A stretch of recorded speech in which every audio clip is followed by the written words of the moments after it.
Bienvenue dans Une semaine en Afrique.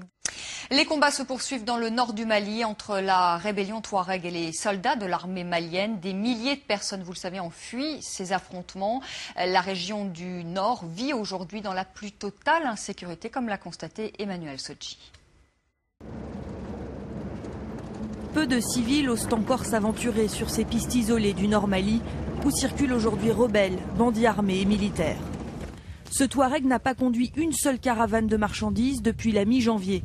Contrairement à d'autres, il n'a pas pris la fuite, mais a jugé préférable de mettre sa famille à l'abri. On n'a rien à voir avec les problèmes qu'il y a actuellement. Les civils ne sont pas concernés. C'est un problème qui est venu de Libye. Ce n'est pas la même rébellion que par le passé. Les revendications sont différentes. Cela n'a rien à voir avec les civils. Une grande partie des Touaregs a pourtant quitté la région, craignant les combats. D'autres, selon plusieurs sources, parce qu'ils auraient été menacés de mort s'ils ne livraient pas leurs garçons à la rébellion. Depuis le début de l'exode des populations, Mohamed Ag Ibrahim parcourt régulièrement des centaines de kilomètres dans le désert. L'entrepreneur Touareg vient en aide à ses compatriotes qui, faute de sécurité, ne sont plus ravitaillés en vivres. Alors 2 fois par semaine, il fait tuer un bœuf. Je suis à bout de force. J'ai parlé au gouverneur, à la Croix-Rouge, j'ai demandé si on pouvait nous aider. Mieux vaut être réfugié ici que dans des pays voisins. Au moins ici, on peut s'entraider.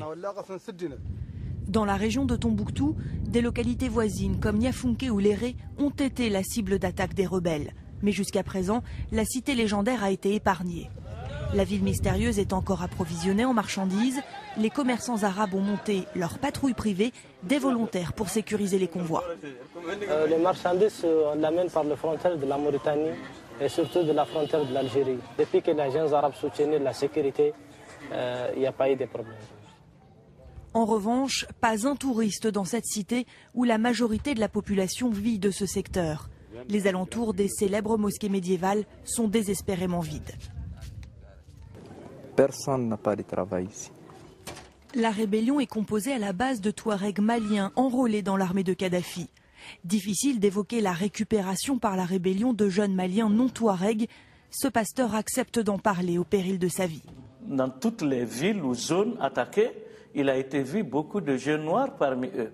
Ils ont certainement tiré déjà un très grand nombre de jeunes vivant dans nos ceintures de misère de nos villes en leur faveur et à leur compte. Aujourd'hui, Tombouctou est sur ses gardes. Chaque nuit, des comités d'autodéfense constitués de civils surveillent les points stratégiques de la ville, face à une rébellion d'une nouvelle espèce qui utilise des méthodes d'exécution sommaire.